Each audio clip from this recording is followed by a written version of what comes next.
अस्सलाम वालेकुम नाज़रीन, आज का सियासी गहमा गहमी अरूज पर है। मुल्क को अंदरूनी और बैरूनी सतह के ऊपर बहुत से चैलेंजेस और ख़तरात का सामना है। लेकिन जहाँ पर बहुत सी डेवलपमेंट्स हो रही हैं हर गुज़रते लम्हे के साथ, ब्रेकिंग स्टोरीज़ बन रही हैं। तो आज के वीडियो ब्लॉग में 3 स्टोरीज़ आपके साथ में शेयर करूँगा। एक मामला के शरीफ ख़ानदान और पाकिस्तान पीपल्स पार्टी के सीनियर रहनुमाओं के लिए एक बड़ा मुश्किल एक मुश्किल की घड़ी आने वाली थी, लेकिन ये एक मुश्किल की घड़ी आर्जी तौर के ऊपर उन पर टल गई है। आप कह सकते हैं कि वक्ती तौर के ऊपर उनके लिए एक बड़ा रिलीफ भी हो सकता है। और उसके साथ एक ऐसा मामला कि जिसमें वफाकी हुकूमत ने एक बड़ा कदम उठाया है, एक बड़ा फ़ैसला किया है, लेकिन उस फैसले के ख़िलाफ़ पाकिस्तानी कंपनी ने हुकूमत पाकिस्तान को $1.5 अरब हर जाने की धमकी भी दे दी है। ये मामला क्या है, कौन से किरदार इसके साथ जुड़े हुए हैं और किस तरीके के साथ इस कंपनी ने माजी में भारी मराहत हासिल की, ये भी इसकी तफसीलात आपके साथ शेयर करेंगे। और उसके साथ आपको बताएंगे कि डेंगू के हमले के नतीजे में 31,000 अफराद मुतासर हुए, 45 अफराद अपनी जान से हाथ धो बैठे। और इसके पीछे मुहर्रिकात क्या थे? क्या वाकई डेंगू के जो अटैक था उसको मौसर तरीके से कंट्रोल नहीं किया जा सका और आने वाले दिनों में डेंगू का एक और ख़तरनाक तरीन स्पेल शुरू होने वाला है? इन तीनों इशूज़ पर आज के ब्लॉग में हम बात करेंगे। पहला मामला नाज़रीन, वफाकी हुकूमत की जानिब से अचानक कुछ नई कानून साजी के नाम के ऊपर आवाम की ज़िंदगियों के अंदर आसानी लाने के लिए कुछ कवानीन जिनका मसवदा वजारत कानून तैयार कर चुकी थी, वफाकी काबीना के इजलास में पेश किए गए, लेकिन उसके अंदर नैब के ऑर्डीनेंस के अंदर तरमीम का मामला भी शामिल था। ये मामला मौखिर हो गया, अगरचे के कहा गया कि वफाकी हुकूमत की कुछ शख्सियात की जानिब से बिलखुसूस काबीना मेंबरान ने इसके ऊपर काफ़ी बात की थी कि नैब के कानून के अंदर इस्लाहात की ज़रूरत है। हुकूमत ने कहा कि हम इस्लाहात ला रहे हैं। वफाकी वज़ीर कानून बैरिस्टर फ़रोग़ नसीम साहब ने भी प्रेस कॉन्फ्रेंस के अंदर उसके कुछ नुकात पर रोशनी डाली और एक 10 से 11 सिफारिशात पर मुश्तमिल एक मसवदा भी तैयार किया गया था। लेकिन जब ऑर्डीनेंस से मुतल्लिक एक मसवदा वफाकी काबीना के इजलास में पेश हुआ तो वहाँ पर बड़ी बहस भी हुई और वहाँ पर मुख्तलिफ काबीना अरकान के अपने तहफ़्फ़ुज़ात थे, लेकिन उनकी मनपसंद तरमीम असदार नैब के कानून में तरमीम से मुतल्लिक जो उनकी ख्वाहिशात पर मबनी कुछ तरमीम थे वो शामिल नहीं थी। लेकिन उस दिन कहा गया कि वज़ीर कानून मौजूद नहीं है, दोबारा इस पर गौर होगा। लेकिन उस दिन सिर्फ एक नैब के कानून के अंदर सिर्फ एक तरमीम शामिल की गई थी कि जो नैब कानून के तहत, नैब ऑर्डीनेंस के तहत जिन करप्शन के अंदर मुलव्विस शख्सियात को गिरफ़्तार किया गया है उनके खिलाफ इंक्वायरी जारी है, इन्वेस्टिगेशन है या उनका ट्रायल जारी है। इस दौरान उन्हें जेल के अंदर क्लास ए और बी किसी सूरत नहीं मिलेगी, सिर्फ सी क्लास मिलेगी। अगरचे के ए क्लास अब वैसे ही उसका बहुत महदूद हो चुके हैं, लेकिन बी क्लास के अंदर बहुत सी सहूलियात होती हैं। लेकिन ये मामला उस वक्त पेंडिंग हो गया था और उसके बाद इस बात का इम्कान था कि आइंदा वफाकी काबीना के इजलास में इस मामले को टेकअप किया जाएगा। अब जब वफाकी काबीना के इजलास का एजेंडा जारी किया गया तो आप सुनकर हैरान होंगे कि नैब के ऑर्डीनेंस का मामला जिसके अंदर सिर्फ एक तरमीम शामिल थी, वो सदारती ऑर्डीनेंस के जो मसवदा था जिसे रूल्स ऑफ बिज़नेस के तहत वफाकी काबीना से उसकी मंजूरी हासिल करना लाजिम थी, जिसके बाद नवाज शरीफ साहब हों, मरीम नवाज साहिबा हों या जो भी नैब के कानून के तहत गिरफ़्तार होने वाली शख्सियात, आसिफ अली ज़रदारी साहब, फ़रियाद तारपुर साहिबा, खुर्शीद साहब, जो भी लोग होंगे कि इनका ट्रायल हो या इन्वेस्टिगेशन हो रही हो, जब इनका नैब के इनका जिस्मानी रिमांड ख़त्म होगा, जब भी अगर जेल में जब भी जाएंगे जुडिशल रिमांड के ऊपर, तो इनको सी क्लास मिलेगी। सी क्लास की वो कैटेगरी है जहाँ पर आम जुराइम पेश अफराद को वहाँ पर रखा जाता है और वो बड़ी मुश्किल तरीन सूरत हाल होती है वहाँ पर आपको शब रोज़ गुज़र बसर करने के लिए। लेकिन ये कानूनी मसवदा जिसके अंदर दीगर 11 तरमीम तो जिसमें से हज़फ कर दी गई थी, जिनको शामिल नहीं किया गया था, चूँकि इस सारे मामले के अंदर एक बहुत अहम स्टेक होल्डर ने इसकी बड़ी भरपूर मुखालफत की कि नैब के कानून के अंदर जो 11 अहम तरीन तरमीम है, अगर ये तरमीम कर दी गई तो नैब के जो मौजूदा नैब का जो इख्तियारात हैं वो तकरीबन 50 से 60% ख़त्म हो जाएंगे। चेयरमैन नैब के इख्तियारात इंतहाई महदूद हो जाएंगे। प्राइम मिनिस्टर और उनकी कायम करदा कमेटी का असर रसूख बहुत ज़्यादा बढ़ जाना था। बिज़नेस कम्युनिटी की जो खदशात थे उनको दूर किया जाना था। ब्यूरोक्रेसी के खदशात दूर होने थे और उसके साथ साथ सियासी शख्सियात की भी कोशिश थी कि किसी तरीके से नई तरमीम के ज़रिए से उन्हें प्रोटेक्शन मिल सके। लेकिन वो तरमीम तो उस मसवदे में शामिल नहीं थी, सिर्फ एक तरमीम थी जिस पर मबनी एक नैब ऑर्डीनेंस में तरमीम का मसवदा तैयार किया गया था। और अब लेटेस्ट जो एजेंडा जारी हुआ वफाकी काबीना का, उसके अंदर वो सदारती ऑर्डीनेंस का जो ड्राफ्ट था वफाकी काबीना के लिए मंजूरी के लिए जो पेश होना था वो भी उसमें शामिल नहीं है। अब ये हैरान कुन मामला है कि काबीना मेंबरान चाहते हैं कि उसके अंदर और बहुत सी तरमीम हो, चूँकि उन्हें ख़ुद बहुत से खदशात हैं कि कुछ अर्से बाद उन्हें भी नैब की ऐसी तहकीकात का सामना करना पड़ेगा, कोई प्रोटेक्शन हासिल कर सकें। अगर वो तरमीम शामिल नहीं हो पा रही तो उसके साथ जो दीगर तरमीम है जिसके अंदर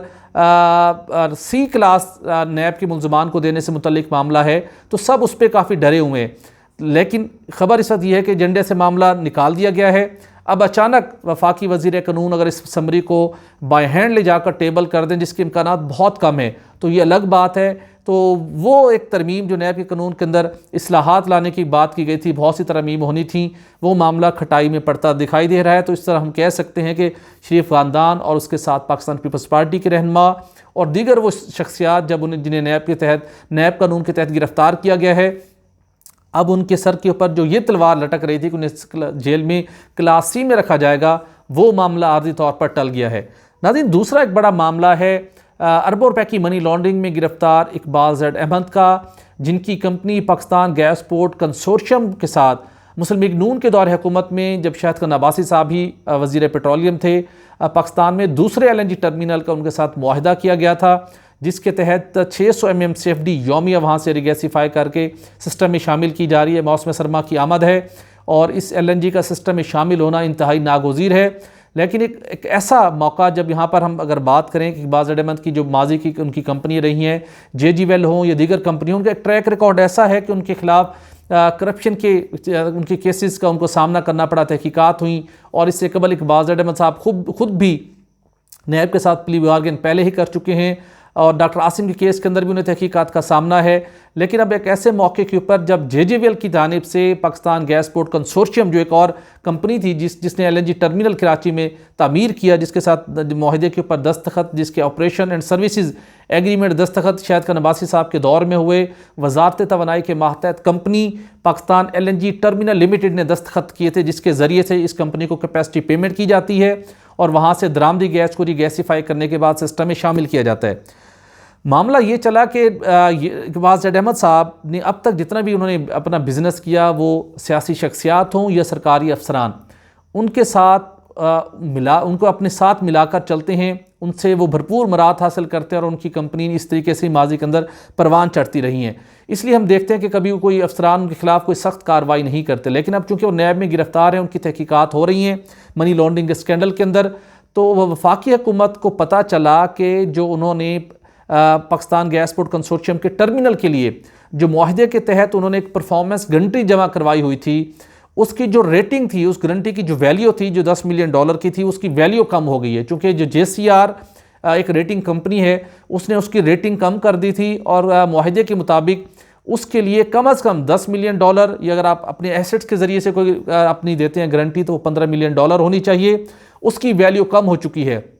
जब रेटिंग कम की गई आलमी कंपनी की जानिब से उनकी, तो उन्होंने जिस कंपनी सरकारी कंपनी के साथ मुआहिदा किया उससे मामला छुपाए रखा। सरकारी दस्तावेज़ हमारे पास मौजूद हैं, उनकी रोशनी के अंदर